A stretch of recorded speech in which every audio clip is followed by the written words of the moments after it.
Selamat pagi menjelang siang. Shalom. Sungguh bersyukur pagi hari ini kita sama-sama datang lagi di rumah Tuhan.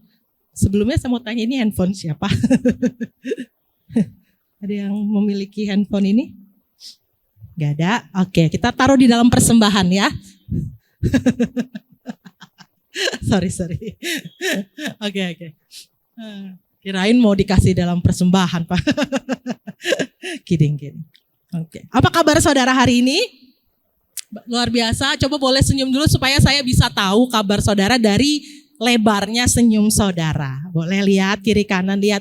Kalau kurang senyum mungkin habis ini bisa ditanya kenapa ya. Kalau senyumnya lebar ya mungkin puji Tuhan gitu ya. Berarti baik-baik aja. Hari ini kita mau belajar lagi, kita mau dengar firman Tuhan lagi. Semangat saudara? Semangat, bersemangat mendengarkan kebenaran firman Tuhan?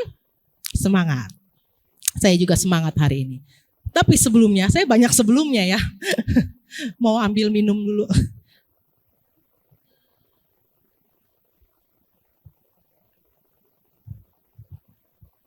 Karena ibu menyusui harus banyak minum. Oke.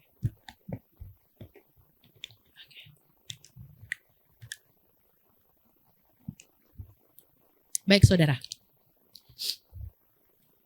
Oke. Di dalam bulan Desember ini kita semua tahu bahwa kita punya sebuah tema besar gitu ya. Temanya adalah fulfilled, betul ya? Fulfilled. Artinya tergenapi. Ketika saya renungan firman Tuhan minggu-minggu ini, ketika saya merenungkan setiap janji-janji Tuhan yang sudah tergenapi, yang sudah Tuhan nyatakan, dengan tiba-tiba gitu ya, dalam perenungan saya Tuhan kasih sesuatu di dalam hati bahwa, tahu nggak sih, ada loh janjiku yang belum tergenapi. Nah, dari perenungan saya yang tadi gitu ya, dari kata-kata Tuhan tadi yang Tuhan taruh bahwa ternyata ada juga yang belum tergenapi janji Tuhan. Saya kasih judul hari ini unfulfilled. Sedikit beda tapi sama gitu ya. Kalau tema kita fulfilled, saya kasih hari ini temanya khotbahnya unfulfilled. Artinya yang belum tergenapi. Waduh. Apakah benar ada janjinya yang belum tergenapi? Kita belajar ya hari ini sama-sama. Saya mau ajak saudara untuk kita merenungkan dari kitab Yohanes pasal yang ke-14. Di dalam Yohanes pasal yang ke-14 itu ada 2 janji at least yang diucapkan Yesus kepada kita pagi hari ini. Nah, 2 janji ini adalah 2 janji yang sebenarnya saling terkait satu dengan yang lain. Kita mau baca satu-satu ya. Oke, janji yang pertama di dalam Yohanes 14 tersebut adalah janji yang dikatakan Yesus dengan kata-kata I will pray to the Father. Itu bahasa Inggrisnya. I will pray to the Father. Dan bahasa Indonesianya atau ayatnya dia di Yohanes 14 ayat 16. Kalau saudara boleh buka bersama-sama. Yohanes 14 ayat yang ke-16. Yesus berkata seperti ini. Aku, Yesus, akan minta kepada Bapa dan Ia akan memberikan kepadamu seorang penolong yang lain supaya ia menyertai kamu selama-lamanya. Ini adalah janji yang pertama. Janji yang Kristus ucapkan bagi kita pagi hari ini, yaitu aku akan minta kepada Bapa. Jadi Yesus janji mau kasih kita seorang penolong yang lain. Supaya ia menyertai saya, saudara, berapa lama? Selama-lamanya. Janji yang pertama. Janji yang kedua di dalam perikop yang sama, di dalam pasal yang sama, dia janji lagi. Tadi udah janji yang pertama, dia janji lagi. Janji yang kedua ada di dalam Yohanes 14 ayatnya yang ke-3b. Dia bilang I will come again katanya. Aku akan datang kembali dan membawa Ruth, membawa saudara ke tempatku, supaya di mana aku berada, supaya di mana Yesus berada, kamu juga ada di situ. Nah, janji yang pertama saudara, udah fulfilled belum? Sudah tergenapi belum? Sudah. Janji yang pertama ketika Yesus janji, aku nanti minta kepada Bapa supaya dia mengirimkan kepada kita seorang penolong yang lain. Janji yang pertama sudah digenapi. Janjinya yang kedua ini yang belum digenapi, tapi akan digenapi. Janji Yesus balik ke dunia ini belum digenapi saudara, tapi akan digenapi. Nah, di dalam kedua janji ini, di atas kedua janji ini, ada sebuah kata yang selalu kita katakan gitu ya, yang dimana kata ini adalah syarat supaya kita nih mendapat kepenuhan dari janjinya Kristus. Nyanyi di dalam lagu ada, WL tadi, Sheryl juga bilang gitu ya. Mungkin kalau kita lagi kasih semangat sama teman care group ada. Kita bilang kata ini, kata yang sangat klasik, kata yang sering diulang-ulang, namanya next, percaya atau iman. Aduh, ini udah dari lahir. Namanya, bahkan dari namanya faith ya. Ada ya namanya faith ya. Bahkan dari dalam kandungan sudah diberi nama iman. Tapi hari ini saya berdoa gitu ya, Tuhan, kasih sesuatu yang fresh dong, kasih sesuatu yang baru dong. Katanya boleh lama, katanya boleh sering diulang, tapi hikmatnya baru dong. Pengertiannya baru dong Tuhan. We all know, percaya ya oke. Selesai khotbahnya, iman ya oke gitu. Tapi hari ini kita belajar sama-sama ya, buka hati supaya we get something new, sesuatu yang fresh, sesuatu yang ternyata begitu ya Tuhan gitu. Itu doa saya waktu kemarin lagi merenungkan kata percaya ini. Mengapa hal percaya ini menjadi begitu penting bagi kita orang-orang percaya? Katanya orang percaya. Orang-orang yang datang hari Minggu untuk menyembah Yesus sebagai Tuhan. Kenapa kata ini menjadi begitu penting? Nah, kita bahas satu-satu. Yang pertama, untuk apa janji yang pertama itu diberikan? Janji tentang Roh Kudus. Kenapa sih Yesus minta itu gitu? Kenapa sih Yesus janji seperti itu gitu? Kan setiap kali kalau kita berjanji pasti ada alasannya. Misalnya seorang ibu kayak saya, Juda kalau kamu nanti baik beresin mainan, nanti mami beliin mainan lagi gitu. Ada sesuatu lah begitu. Nah Yesus nih ada juga, apa sih kenapa Yesus kasih itu? Nanti kita at the end kita tahu, ngerti ya saudara. Next, untuk apa? Janji tentang Roh Kudus ini diberikan untuk apa? Di dalam Dia, ini Efesus 1 ayat 13 berkata, di dalam Dia kamu juga, saya juga. Ketika kamu percaya dimeteraikan dengan Roh Kudus yang dijanjikannya. Jadi syarat percaya itu adalah syarat bagi kita untuk kita dapatkan janji Tuhan yang pertama, yaitu Roh Kudus. Efesus bilang ketika kamu percaya, kamu dimeteraikan. Ketika kamu percaya apa nih? Percaya Yesus itu Tuhan, Juru Selamat, kamu ditandain, dicap sebagai orang-orang yang terima janji Tuhan yang pertama, gitu ya. Jadi kalau sekarang saudara di sini, yes, ditanya sudah percaya Yesus Tuhan? Percaya, berarti saudara sudah ada tandanya nih, udah dicap, dimeteraikan dengan Roh Kudus yang dijanjikannya. Oke. Nah, janji tentang Roh Kudus ini tadi untuk apa? Kita baca ya. Kita baca. Yohanes 14 ayatnya yang ke-26. Saudara bawa Alkitab ya. Saya buka dulu. Nah, Yohanes pasalnya yang ke-14 ayat yang ke-26. Dia berkata seperti ini. Tetapi penghibur, yaitu Roh Kudus, yang akan diutus oleh Bapa dalam namaku, dia, nah ini si Roh Kudus ini yang akan mengajarkan segala sesuatu kepadamu dan akan mengingatkan kamu akan semua yang telah kukatakan kepadamu. Jadi satu, dia, ini Roh Kudus yang akan mengajarkan kepada kita segala sesuatu. Dia akan ngajarin kita segala sesuatu, dan yang kedua akan mengingatkan kita akan segala sesuatu. Jadi kalau kita sekarang punya Roh Kudus, yang tadi kita bilang udah percaya, udah. Berarti dimeteraikan oleh Roh Kudus, betul? Betul. Nah, Roh Kudus inilah yang akan menolong kita setiap hari untuk satu, mengingatkan akan perkataan Yesus, dan yang kedua, mengajarkan kita akan segala sesuatu. Gitu. Kenapa sih perlu? Loh, karena hidup ini gak selalu rata, saudara. Ada tantangan-tantangannya, gitu. Sehingga kita perlu yang namanya Roh Kudus untuk ngingetin kita. Kita perlu Roh Kudus untuk tolong kita. Dalam hal apa? Ya segalanya, segala sesuatu. Mulai dari yang ramah, kecil-kecil gitulah ya. Kecil-kecil sampai yang hal-hal yang besar, begitu. Kita perlu Roh Kudus, saudara.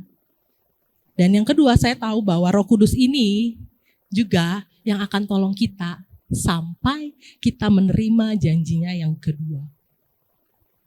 Kalau nggak ada Roh Kudus, mungkin life is hard gitu ya. Tantangannya banyak, nangis dari Senin sampai Sabtu. Minggunya ke gereja, imannya bangkit. Nanti Senin sampai Sabtu nangis lagi gitu ya. Nah, itu kan perlu Roh Kudus, saudara. Supaya pada akhirnya nanti kita bisa terima janjinya yang kedua. Karena janji satu dan janji dua itu saling terkait. Gak bisa dipisahin. Dalam satu perikop itu Tuhan janji, I will pray the Father and I will come again. Itu jadi satu, jadi sebuah kesatuan janji. Gak bisa terpisah.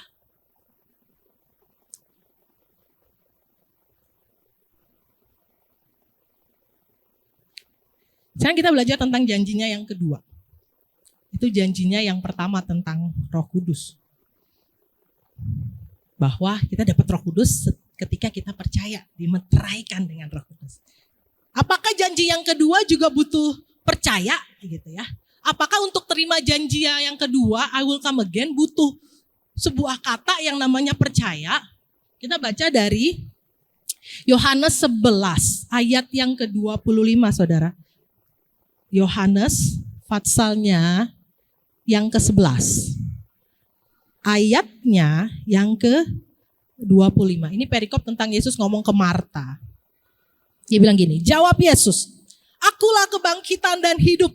Barang siapa percaya kepadaku, ia akan hidup walaupun ia sudah mati. Sekali lagi, aku nih kebangkitan dan hidup. Barang siapa percaya kepadaku, siapa yang percaya kepada Yesus akan hidup walaupun dia sudah mati. So, kata percaya ini sebuah kata yang powerful dari kita, dari pihak kita, dari Kristus dia berjanji dan dia berikan. Dari pihak kita, apa sih yang perlu kita miliki? Ya sebuah kata ini yang namanya percaya. Karena percaya ini bisa dimiliki semua orang. Mau orang yang punya tabungannya sedikit, tabungannya banyak, mereka bisa belajar percaya.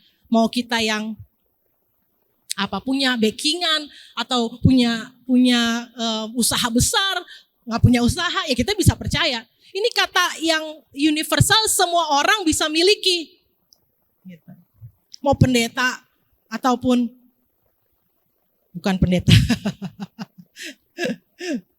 yang pelayanan di mimbar ataupun pelayanan sapu pel, semuanya bisa melakukan kata ini, katanya kata percaya. Yohanes 14 ayat yang pertama dia bilang gini, Yesus bilang, jangan gelisah hatimu, percayalah kepada Allah, percayalah juga kepadaku. Ini ayat nomor 1, Tuhan langsung bilang jangan gelisah. Kenapa? Karena memang pada kenyataannya Yesus tahu manusia ini sering apa, saudara? Gelisah. Gelisah ini kata Jangan, ini kata dibuat dalam kalimat yang negatif. Kalau dalam kata yang positif, dia akan bilang tenang. Kalau orang sini bilang tenang nih, gitu. Betul ya? Tenang nih, tenang aja. Gitu. Ini aku Tuhan. Jangan gelisah, percaya aja. Perlu nggak? Perlu. Yesus ulang-ulang ngomong tentang tenanglah di atas badai ya, di dalam badai, di atas perahu, di atas badai, di dalam badai, di atas perahu dia bilang, tenang ini aku. Mazmur Daud bilang, tenanglah hai jiwaku. Banyak banget Tuhan berkali-kali bilang tenang. Ini aku, tenang nih. Ruth ada bisa nggak tenang ya, bisa juga, maksudnya ya pernah juga dan mungkin juga baru-baru ini atau sering itu, maksudnya kita manusiawi aja. Kalau Ruth apa ya, kalau saya salah satu khawatiran saya tuh anak-anak, contohnya kayak aduh anak-anak saya ini besar di antara generasi yang nggak kenal Tuhan, gimana ya mereka nanti, aduh maaf ya saudara, kita tahu kondisi di daerah sini misalnya.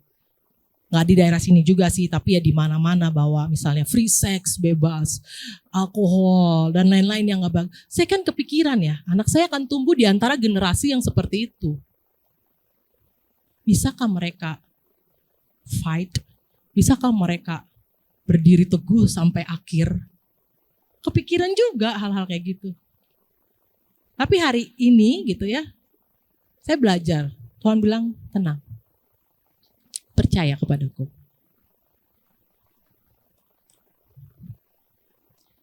Nah, ini janji yang kedua yang belum unfulfilled, belum tergenapi. Kata percaya ini menjadi sebuah syarat bagi kita pagi hari ini untuk kita terima setiap janji Tuhan. Janji yang pertama, yes, sudah digenapi. Tapi janji yang kedua belum tergenapi. Tuhan datang kembali belum tergenapi. Dari kata percaya ini, saya mau ajak saudara kita sama-sama melihat belajar dari cerita 12 pengintai. Yosua, Kaleb, dan 10 orang lainnya. Dalam Bilangan 13, next. Pasalnya yang Bilangan 13 ayat 25 sampai 33. Saudara tahu ya cerita ini ya? Ini kan cerita mereka sudah keluar dari Mesir, mau masuk ke tanah Kanaan. Tuhan bicara sama Musa, pergi intai bangsa negeri Kanaan, gitu ya. Kirim 12 orang, satu-satu, masing-masing satu dari setiap suku. Lalu pergilah 12 orang ini mengintai ke tanah Kanaan. Begitu. Nah, setelah mereka mengintai, mereka balik dong. Mereka balik. Nah, kemudian mereka kasih laporan kembali kepada Musa. Saya bacakan ya laporan yang mereka bawa kepada Musa. Saya perlu lampu ini ya. Lumayan mata saya. Baiklah. Dalam Bilangan pasalnya yang ke-13, ayatnya yang ke-25 sampai 33. Ini hasil laporan dari 12 orang pengintai. Oke. Sesudah lewat 40 hari, pulanglah mereka dari pengintaian negeri itu. Dan langsung datang kepada Musa, Harun, dan segenap umat Israel di Kadesh, di padang gurun Paran. Mereka membawa pulang kabar kepada keduanya dan kepada segenap umat itu dan memperlihatkan kepadanya sekalian hasil negeri itu. Mereka menceritakan kepadanya, kami sudah masuk ke negeri kemana kau suruh kami dan memang negeri itu berlimpah-limpah susu dan madunya. Ini hasilnya.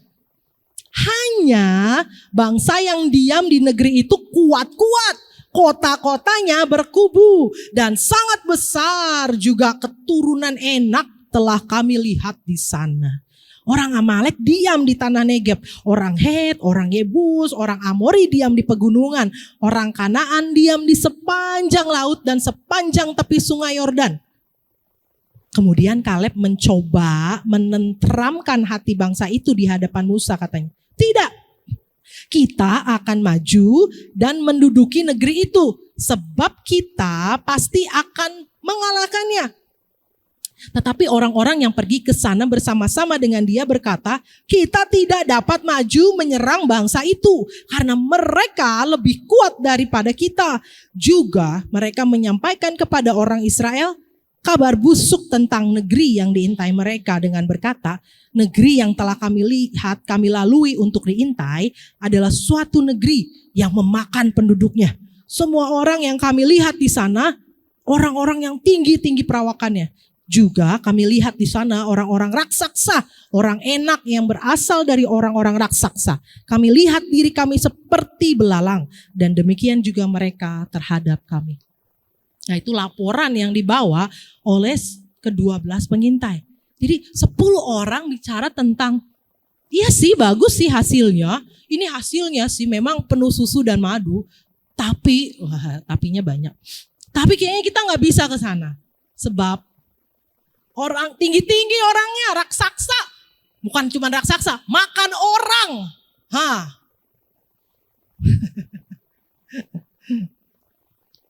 Tapi ada 2 orang, Kaleb sama Yosua.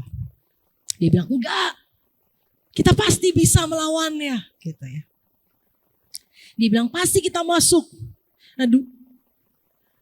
Dan karena kita belajar, karena 10 orang yang gak percaya ini, gak percaya sama janji Tuhan ini, maka mereka putar-putar itu padang gurun. Berapa lama saudara? 40 tahun. Yang harusnya mungkin kira-kira bisa dilalui hanya dengan 11 hari nyampe. 11 hari nyampe dibandingkan dengan 40 tahun. Waduh. Jos, umurmu berapa? Joshua yang belakang dulu. 16. Berarti masih 24 tahun lagi kamu jalan kaki. Putar-putar padang. Joshua yang di depan berapa?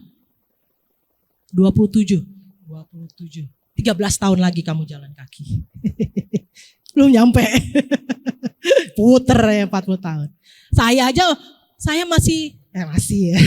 12, tidak. Saya 36. Belum nyampe juga saudara, masih 4 tahun lagi saya harus jalan supaya nyampe tanah Kanaan. Bayangkan, yang tadinya cuma 11 hari nyampe.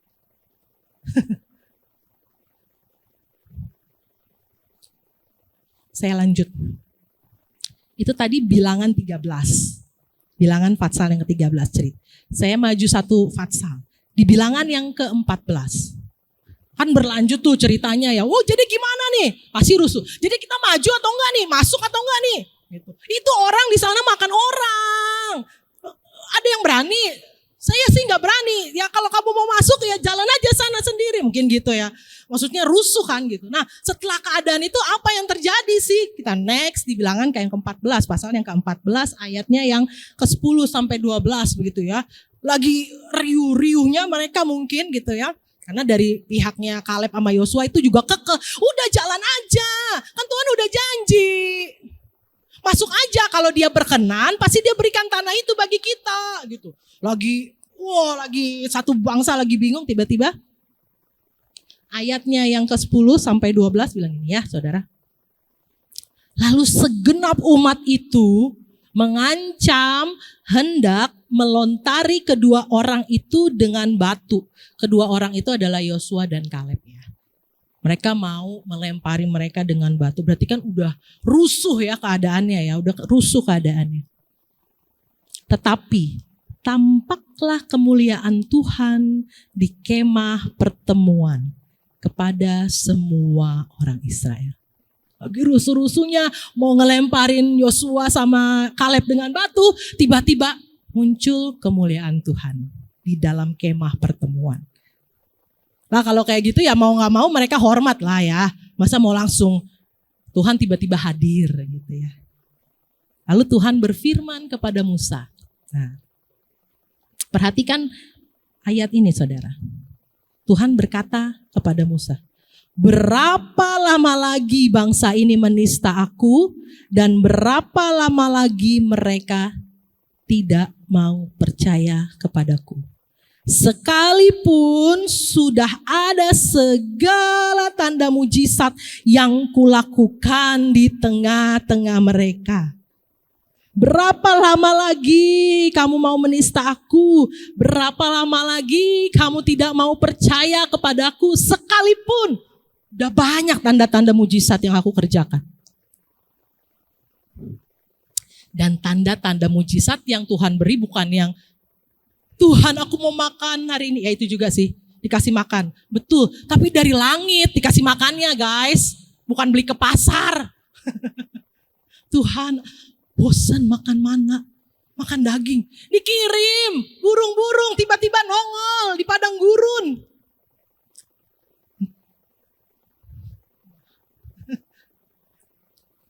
Kita mundur jauh. Di Mesir, 10 tulah itu cuma hadir bagi orang Mesir. Orang Israel gak kena. Harusnya kan otaknya kebuka ya gitu ya. Udah banget gitu ya. Keluar dari Mesir. Ada laut, ada bangsa Mesir kejar. Dibelah airnya gak tuh. Jalan di tengah-tengah air yang terbuka. Di situ apa? Mau makan, gak ada. Ini kebiasaan nih bangsa Israel. Mending kami balik aja lagi. Mati di sana. Dikasih mana, turun dari langit setiap hari. Gak perlu ke pasar. Ya ampun, enak banget buat kayak saya yang gak bisa masak. Habis itu dimasak sih mananya. Ini maksudnya turun, diambil. Terus ini ajaib, mana yang turunnya 1 hari sebelum hari Sabat, dia bisa tahan 2 hari. Betul? Tuhan bilang hari Senin ambil secukupnya, Selasa, Rabu, Kamis, Jumat misalnya gitu ya. Nanti buat ke Sabtu, itu yang hari Jumat ambil 2 kali. Lebih banyak supaya buat hari Sabtu. Karena hari Sabat mereka kan gak boleh kemana-mana. Bayangkan, mana aja nurut sama Tuhan gitu. Jangan basi ya hari Jumat. Begitu. Mujizat gak? Mujizat dong setiap hari. Mau minum. Tuh, mau minum Musa, gila. Saya minum deh. Nah, mau minum. Nggak dikasih, nggak ada air.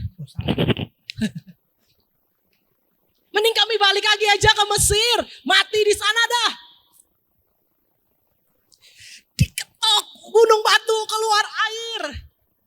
Aku kalau kayak gini, nih yang saya Israel. Tuhan marah di sini. Gue udah bikin banyak mujizat tuh nggak percaya. Yang saya mau highlight, yang saya mau tekankan adalah gini saudara. Tuhan itu marah kalau kita nggak percaya.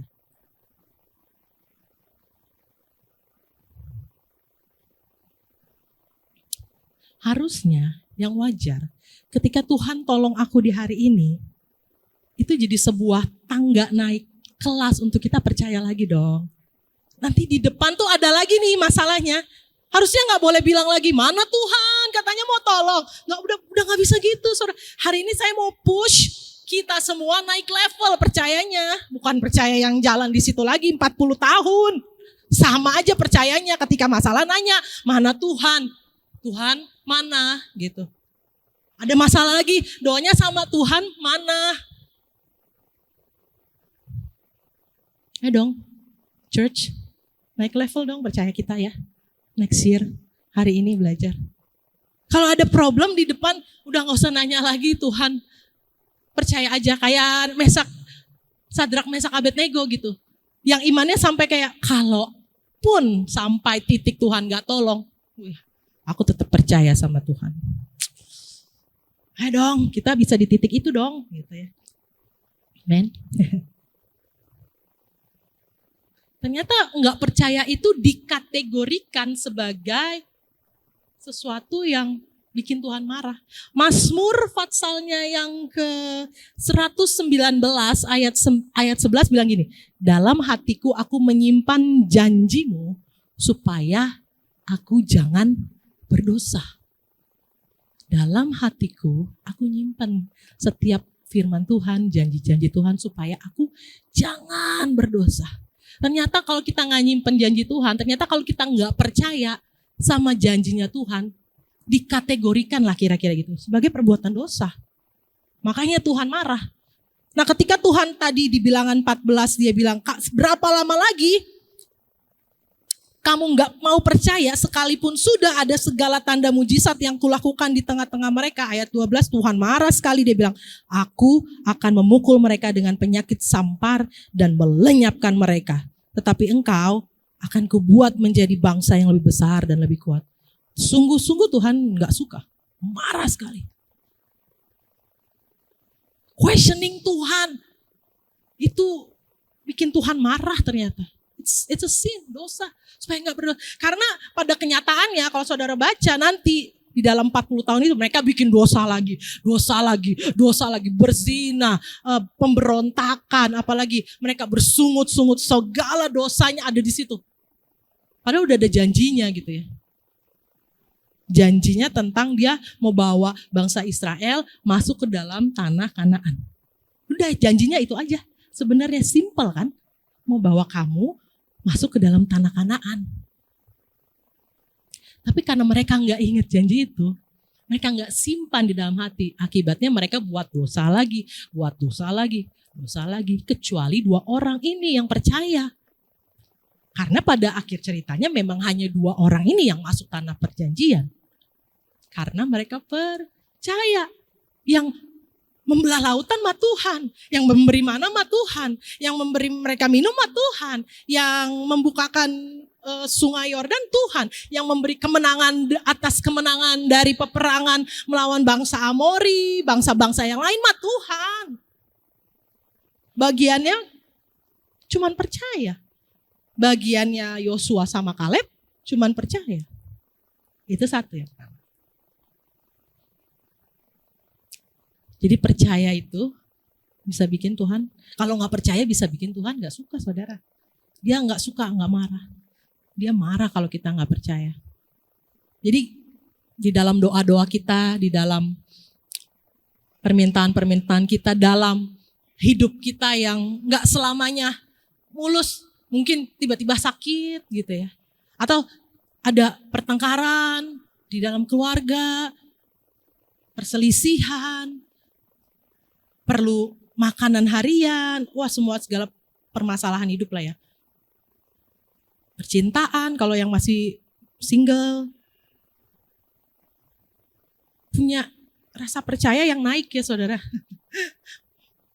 Kata-katanya jangan lagi tanyain Tuhan mana gitu. Yang kedua, kata percaya ini adalah sebuah kata, bukan kata yang pasif. Oke, percaya, ya udah. Ini sebuah kata yang aktif. Bukan hanya berdiam diri aja, enggak.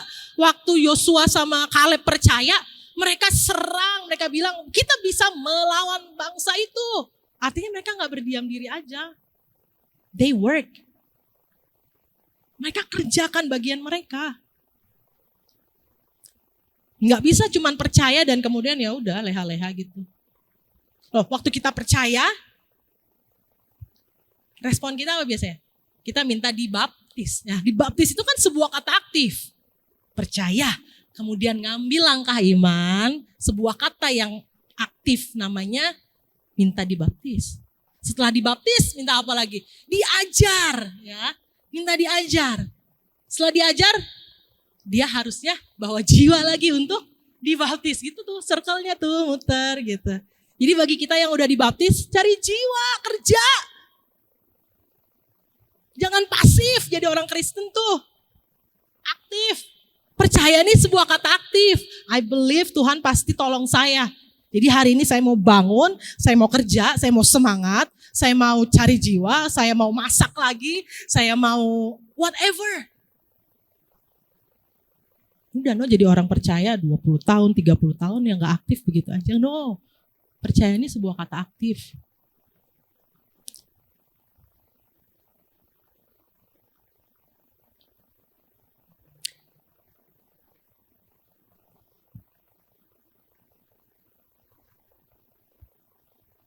So, kita belajar hari ini.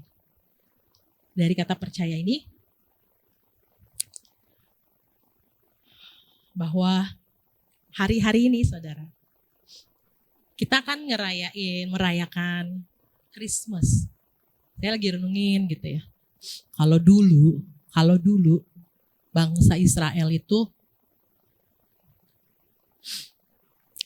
menunggu lama sekali buat datangnya kelahiran Sang Juru Selamat. Sebenarnya kita pun dalam keadaan dan situasi yang sama. Kita lagi nunggu kedatangannya kembali. Tapi bukan sebagai seorang bayi, tapi sebagai seorang raja di atas segala raja. Dulu bangsa Israel nunggu lama, beratus-ratus tahun. Yesus tuh gak datang-datang, gak lahir-lahir. Tapi tuh dia fulfilled kan janjinya. Lahir sebagai seorang bayi di Bethlehem. Nah kemudian dia janji tuh yang tadi, I will come again. To us, pada kita. Nah kita ada di posisi yang sama sekarang. Nunggu lagi. Tapi waktu nunggu, jangan diem aja saudara. We need the Holy Spirit. Makanya itu dia bilang, aku kirim penolong buat kamu supaya kamu nih mampu sampai kepada garis akhir. Waktu I come again for you. Waktu dia bilang, aku datang ya. Itu perjalanan ini tuh ditolong oleh Roh Kudus. Perjalanan hidup kita nih ditolong oleh Roh Kudus. Percaya kita nih ditolong sama Roh Kudus. Bukan kuat saya, bukan hebatnya Ruth, no, ditolong setiap hari. Setiap hari. Jangan kayak orang Israel, tiap hari lihat mujizat, tapi percayanya nggak naik level.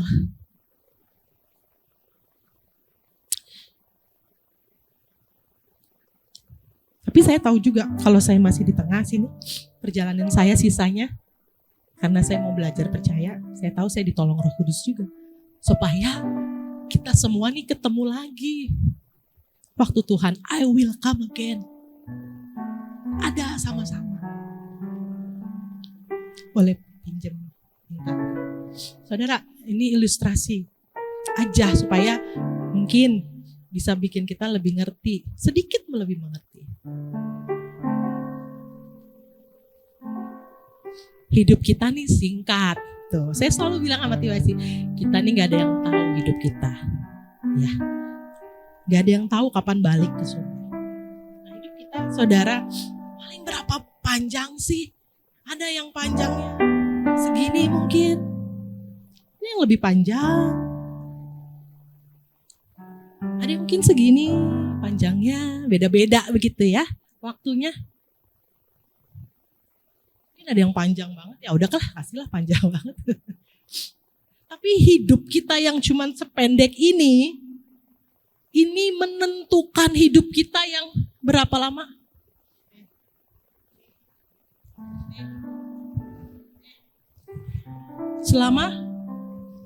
Lamanya. Gak ada kata berhenti, ini udah gak ada kata waktu ini mah. Ditentukan oleh hidup yang berapa lama. Ya ampun, sedikit banget, pendek banget. Segini doang, menentukan hidup yang enggak. Jadi, ayo dong. Di waktu yang pendek ini percaya kita naik level. Tadi ngobrol sama Oma Alicia, Oma di depannya. Ya Oma mah tinggal tunggu waktu, kata si Oma gitu sambil bercanda gitu. Nah iya, bukan juga Oma, saya juga menunggu waktu. Bukan Oma doang, saya juga. Kalau Oma bilang, ya kan mungkin maksudnya waktu Oma lebih pendek. Ya gak ada yang tahu Oma. Ya gak ada yang tahu. Cuman dari waktu yang tinggal gak tahu berapa panjangnya, yang pendek lah. Ayo, itu nentuin yang gak tahu berapa. Selama-lamanya gitu saudara. Jadi yang pendek ini satu,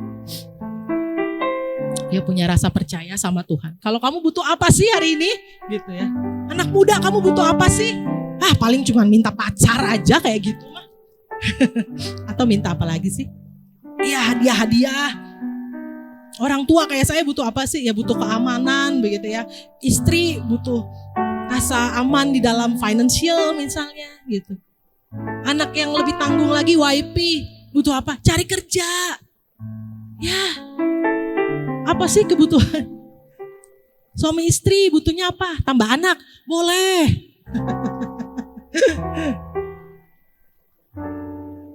Di atas setiap kebutuhan yang itu kecil ya. Percayanya udah harus naik level. 2025 udah gak bisa percaya yang cuman waktu ada masalah terus tanya, Tuhan mana? Udah gak bisa gitu. Udah harus percaya aja. Percaya aja udah.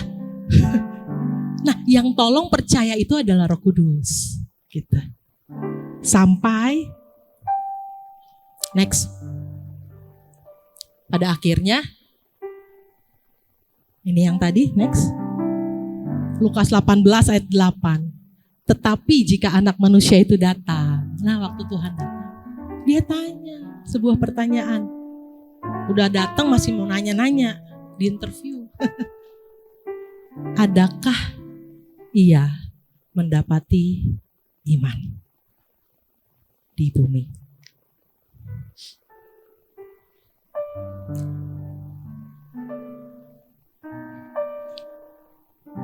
Pada akhirnya waktu Tuhan datang mau jemput, dia tanya, ada iman gak di bumi? Ini bukan iman-iman yang kecil-kecil ya saudara. Saya percaya ini sebuah iman yang militan di dalam Tuhan. Bukan iman yang mempertanyakan Tuhan, tetapi menghidupi Tuhan setiap hari. Karena hidup ini ternyata ditolong setiap hari sama Roh Kudus. Gak perlu khawatir. Tenang nih, gitu kata Tuhan. Tenang nih. Ketemu lagi di surga ya saudara. Amen. The unfulfilled, yang belum tergenapi, dia janji akan tergenapi. Satu syarat, belajar percaya hari ini.